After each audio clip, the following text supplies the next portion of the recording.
So I'm also a writer myself and an author. And my first sort of book with a commercial publisher was called Growing Up Dead, The Hallucinated Confessions of a Teenage Deadhead. I am a Deadhead. I love the Grateful Dead. So I wrote a book about going to Grateful Dead concerts, and it's a memoir.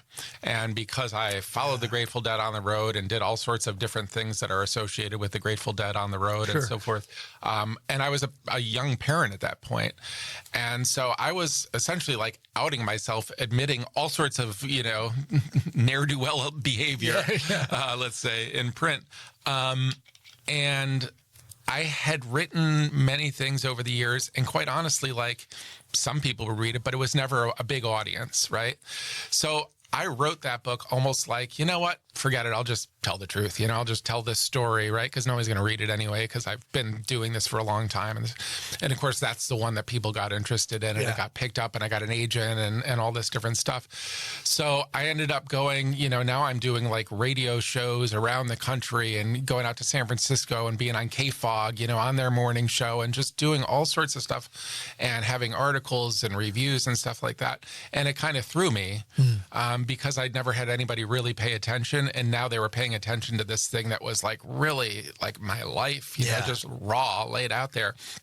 And sometimes asking kind of like rude questions, or just morning zoo type shows are like the worst, they just want to like, did you take a bath? I think I could smell like, you must have really stunk back then. Like that. What'd you smell like? Right. Yeah. You're like, okay, haha, yep, that's good. So, but it was a great experience for that, but it was jarring. I think what you're asking me is like, what was it like, sort of like kind of being exposed like that, out there. Yeah. And that was like a crash course in it. And I sort of joke, but that was the beginning of my career as a public Deadhead, because now I've written other books about the Grateful Dead, and I'm sort of regularly asked about them and will comment. And, I've been in documentaries that have been released. And so there's one called Box of Rain. If you want to check it out, it's on, I know you can get it through Amazon and different stuff like that, but it's really well done. And I have a pretty big part in that documentary as well. Very cool. About a young girl at that time who went on, tour with the band and her experiences.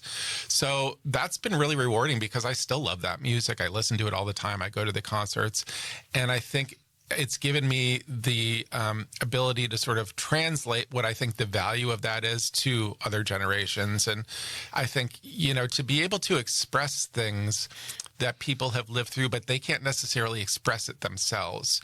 And when you publish a book like that, one of the things that happens is people can take that and then they can give it to somebody that cares about them, who don't understand why they would disappear for months on end and go to these concerts and say, this is why. Yeah. They weren't able to articulate it, but I was able to put something down that helps them explain themselves to their people, so that was really cool too. And eventually you do this, and over the years, you sort of develop a little bit of an armor around it where you can do that without letting all the other stuff in, Yeah. I know when I'm 7 years sober, and when I first,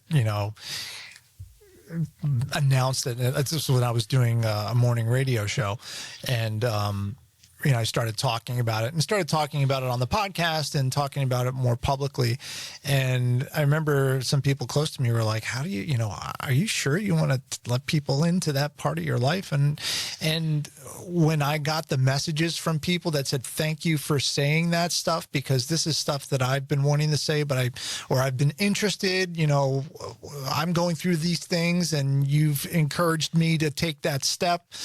That's what made it rewarding for me, is that when you affect other people and you can help them through something, that's when it's just like, okay, it makes sense now. Yeah. This was a good thing to do.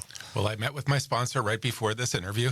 So I'm 10 years sober myself. Congrats. And I know exactly what you mean, And one of the things you learn in recovery and sobriety is that you get out of yourself.